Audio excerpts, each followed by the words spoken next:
مفتی صاحب نے بیان میں یہ فرمایا کہ جو بھی جماعتیں ہیں ان میں سے اگر کوئی جماعت جاہل ہے تو وہ تبلیغی جماعت ہے۔ اس جملے کی وجہ سے ہم لوگ ناراض نہ ہوں۔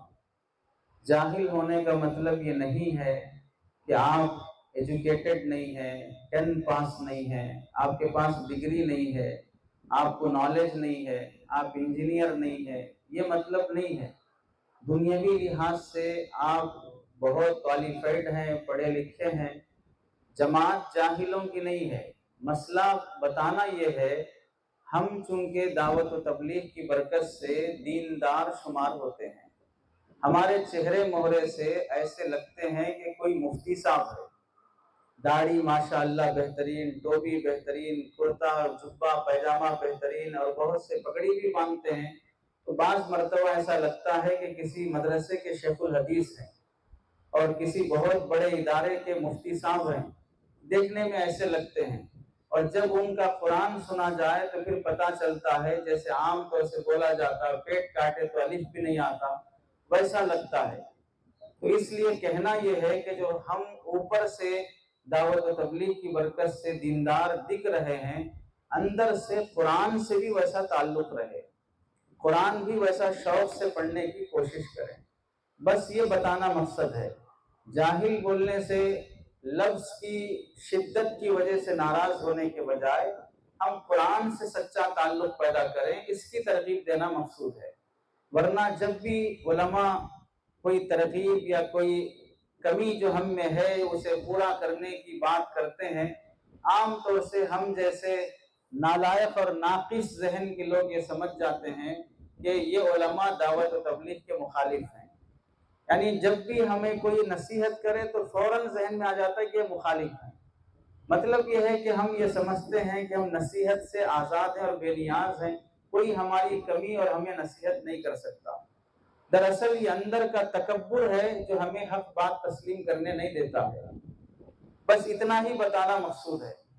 ورنہ تو آپ اپنے بزرگوں کو دیکھیں، اسلاف کو دیکھیں، ان کی قرآن کی تلاوت کے واقعات دیکھیں۔ ہمارے حضرت پیر و مرشد محبوب العلماء والصلحاء حضرت پیر ذوالفقار صاحب نقشبندی نور اللہ مرقدہ فرمایا کرتے تھے، آج ہم نے علماء سے بھی ذکر کیا، پڑوس ملک میں حضرت لاہور میں ایک مرتبہ تفسیر کرنے کے لیے گئے۔ تفسیر کے بعد مسجد کے امام صاحب حضرت کو گھر لے گئے کھانا کھلانے کے لیے۔ دسترخوان پر بیٹھے بیٹھے مولانا نے کہا کہ ہمارے والد صاحب کا قرآن سے بہت لگاؤ تھا۔ کیا لگاؤ تھا؟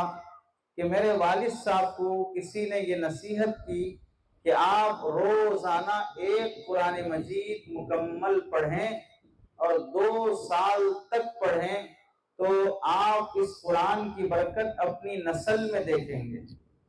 میرے والد صاحب کو وہ نصیحت پسند آئی، اس کے بعد سے روزانہ ایک قرآن مکمل پڑھ کے پھر وہ دوپہر کا کھانا کھاتے، قرآن مکمل پڑھے بغیر کھانا نہیں کھاتے۔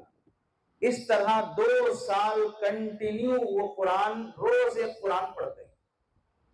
اس کا اثر اور اس کی برکت ہمارے خاندان میں یہ ہوئی، ہمارے والد صاحب کے لڑکے، ہمارے والد صاحب کی لڑکیاں اور ان لڑکوں کے بچے، ان لڑکیوں کی بچیاں، پوتے پوتیاں، نواسے نواسیاں، پورے کے پورے ہمارے خاندان میں 7 سال کی عمر کو پہنچتے پہنچتے سب حافظ قرآن بن جاتے ہیں۔ 4 سال کی عمر میں ہمارے خاندان میں بچے کو قرآن حفظ کرانا شروع کرتے ہیں، بچہ 7 سال کا ہوتا ہے تو قرآن کا حافظ ہو جاتا ہے۔ تو بس یہ نصیحت پکڑ لینا، یہ اپنے کو قرآن سے تعلق جوڑ لو، اتنا ہی بتانا مقصد ہے۔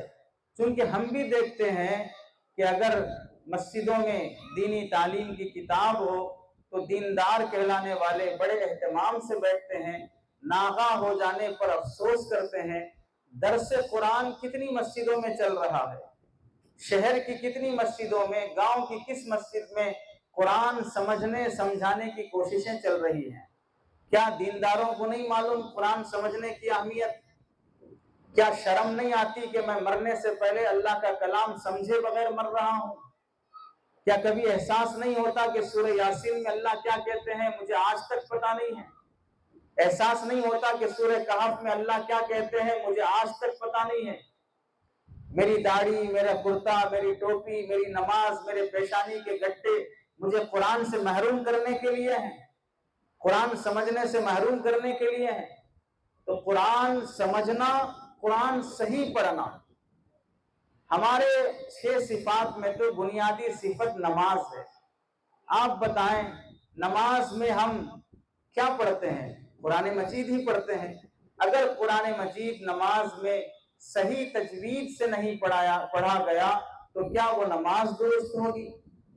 حیات الصحابہ میں حضرت جی یوسف صاحب رحمۃ اللہ علیہ نے حضرت حذیفہ ابن الیمان رضی اللہ تعالیٰ عنہ کے حوالے سے روایت نقل کی ہے کہ آپ نے ایک تابعی مسلمان کو نماز پڑھتے دیکھا، اس کی نماز کی حالت دیکھ کر نماز ختم ہونے کے بعد اس کے قریب جا کر پوچھا، بھائی تم ایسی نماز کتنے سال سے پڑھ رہے ہو؟